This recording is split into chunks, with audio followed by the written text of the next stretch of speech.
What's going on, everybody? This is Scott, also known as ChaChingKing. I've been on eBay since 1999, and over the course of the last 26 years, I've shipped out 17,000 packages. I have made some massive mistakes during that time. What I want to do in this video is share with you the shipping secrets that I've learned that make the entire process much easier and much less stressful. The first one may be the most important one, and that is to make sure that when you start listing your items, that you have your shipping supplies ready to go. Let me talk to you a little bit about what I mean by shipping supplies. That means that I need some poly mailers, and I need some bubble wrap, and I need some boxes. I may want some of the post office's priority boxes, some of their priority envelopes. Let me tell you why this is incredibly important. One of the most exciting things you're going to hear is that cha-ching when you sell an item. If you don't have everything ready to go at that time, it makes shipping very stressful. And not having your supplies on hand and ready to go before you list is going to make your listing less accurate. Which brings me to my next tip that's truly important. You need to weigh and measure everything, especially when you're first getting started. And what I mean by everything doesn't just mean every listing, it means everything. I need to weigh with the wrapping in the box the same way that it would be when I take it to the post office. When you have all the supplies ready, I can make an accurate listing, meaning that I can have the accurate measurements of the box or the envelope, and I can have the weight of the item as it's packaged. That becomes really, really important for everything after this. One of the most important reasons to have accurate weight and measurement as it's packaged, it's going to help you avoid surprises. The last thing you want is a surprise when you're shipping. Trust me from somebody who got an offer one time to ship 100 board feet of mesquite to Alaska. I knew the weight and I accepted it. And keep in mind, this has been a long time ago, but let's talk about hard lessons. 100 board feet of mesquite weighs about 500 pounds. I had the weight accurate. So you won't believe it, but back then the cost was like $150 by UPS freight. But I didn't have the measurements. Some of my boards were 8 feet long. And that was not included in the weight. There's dimensional measurements. And so I ended up back then with like an extra $50. It was like 35% more because I didn't have the measurements. Hopefully you don't ever learn a lesson that hard, but having accurate weight measurements up front, you avoid a lot of those kind of mistakes. Well, let's talk about a little bit about how you're going to ship, because you're going to have to make a choice when you're listing something. Are you going to do like eBay tells you to do and put free shipping? Or are you going to put a flat rate where you just make up an amount and you're going to charge that? Or are you going to do calculated shipping? It really truly varies from person to person. eBay, there's no question at all that it favors free shipping. And I think it probably makes a difference in the algorithm where in the search engine where your item shows up, and they just like it. I don't like it, and I'll tell you why. I do flat rate shipping, and flat rate shipping is on this one right here. If you go look at this listing, I think I charge $7.99 shipping. I know that even in its box, when I put a little bit of bubble wrap around that box and put that in an envelope, it's still going to be under £1, and it's going to cost me somewhere between $6 and $8 to ship. If I get $7, $8 for those, I'm going to make enough on it that it's not an issue. Plus, I'm not trying to make a lot on it. So I charge a flat rate. The other thing a flat rate does for me is that if I'm going to accept offers, I don't have to also calculate whether or not I've included enough to cover my shipping, because the shipping is kind of separate, or most of it is separate when I use a flat rate. So it makes it easier for me to do offers, and it makes it easier, especially if I have a sale running, because a lot of times a sale and an offer will stack. And so I just try to be careful with that. Calculated shipping is probably the safest, especially if you're new to the game, because what calculated does, it takes that accurate weight and measurement that you had, and it determines how much to charge the buyer based on where you're at and where it's going. So if you are suddenly shipping something to Alaska and you have your 8-foot boards and your 500 pounds in there, it's going to charge them what that would actually cost. Post in the comments if you think it'd be more than the 150 or so I spent back in the day. I can't even imagine today. Let's move on to the next part, because I have definitely made this mistake, and every single time it's my fault. And that is to make sure that I package my items securely. Most things, it's not going to be critical that you're trying to protect something. But listen, even when I ship a hat, I've got a whole video for how I pack the hats. I'm not thinking that every single hat is going to get destroyed, throwing it in poly mailer and mailing it. But I know when I ship a hat, barring it getting lost or set on fire or something really, truly catastrophic, my hat is going to get there safely. And when the buyer gets it, they're going to be like, oh, wow, this is nice. They took some care packaging this. That's the first one for me, is the message that I'm sending. The second part is my job as the seller is to get it to the buyer safely.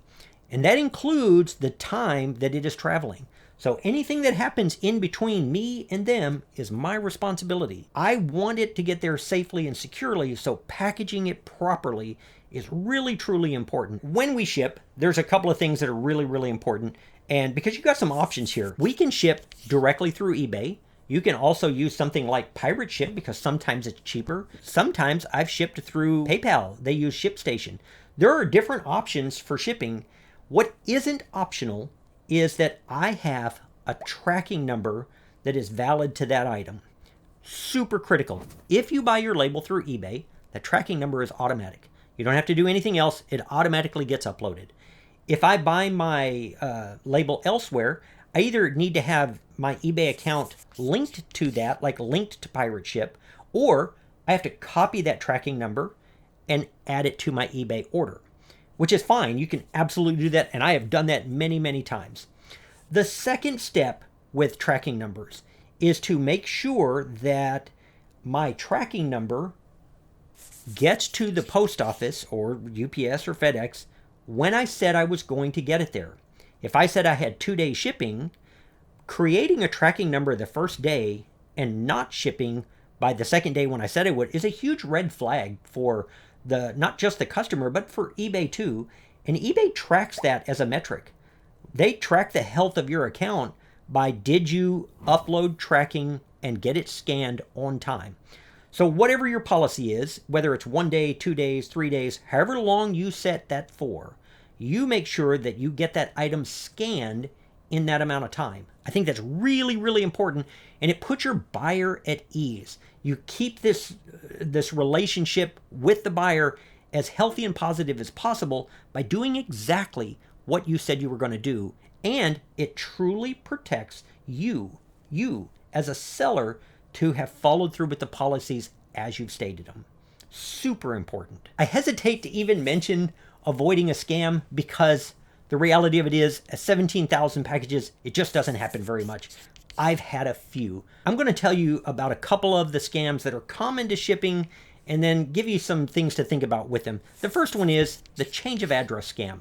And here's what this amounts to. Buyer buys something, they've paid for it, and before you ship it, they send you a note say, oh, I've got the address wrong. Can you ship it to this address? What that does is it's not going to the place that customer had in eBay. Here's the reality of it. A lot of the times when you get that note, it's just somebody that needs a different address, and it's probably not a scam. Most of the times that people have asked me to do that, it's not a scam at all. One time, I got a message from somebody and said, hey, I just bought this item. I need it to ship to this address. And I'm like, okay, it wasn't a super expensive item. It wasn't the same account. They literally, it was just some random dude who saw that it sold and said, hey, can you ship it here?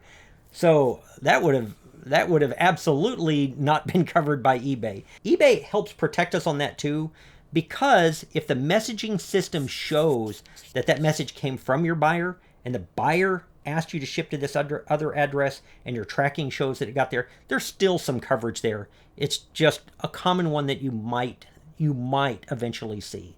And the other one is a buyer will buy something, they pay for it, and you ship it. They wait for you to ship it. As soon as it gets shipped and scanned at the post office, you start getting them asking you to stop the package or cancel the sale or refund it. And what they're hoping that you'll do is refund them because you're getting overwhelmed with these negative messages from this customer, because if you do that and it gets to them, they're going to end up keeping the item and their money.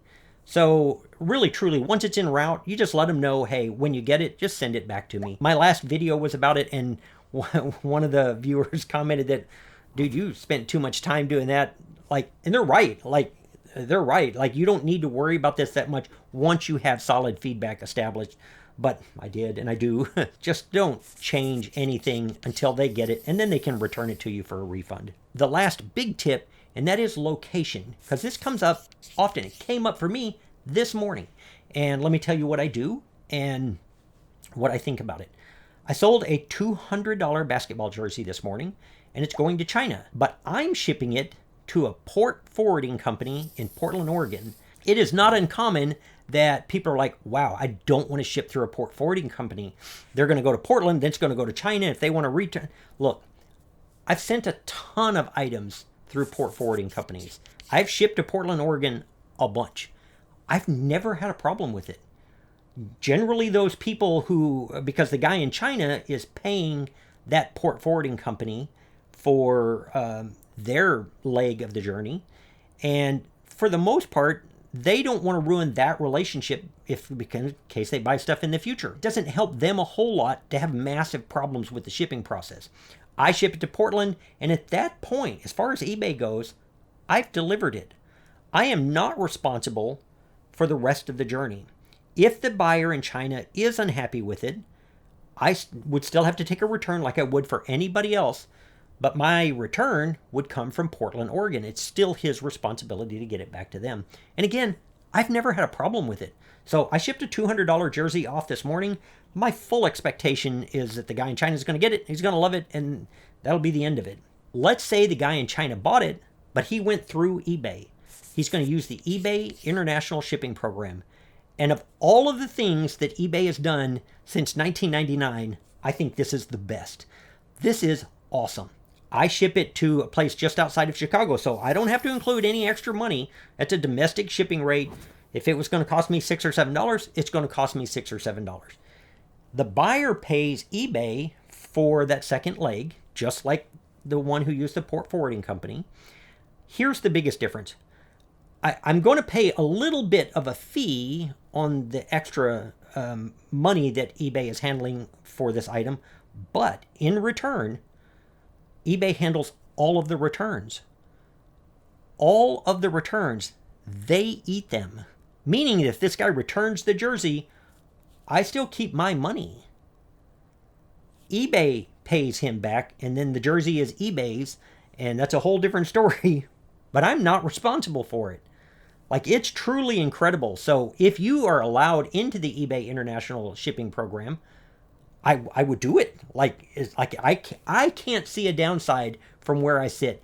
And maybe somebody will. If you have had a problem, comment below. But for me, I've shipped enough that the percentage of success is so high that it's probably higher than a brick and mortar store for the people that walk in and do it. So I'm a huge fan of it. Those are my biggest shipping secrets after shipping out 17,000 packages over the last 26 years. If you've got some handy tips, feel free to post them below. If one of them truly stands out, I'm going to pin it so that everybody else can see it. But that's it for this video. I truly appreciate you watching. I'm going to see you real soon on the next one. Bye.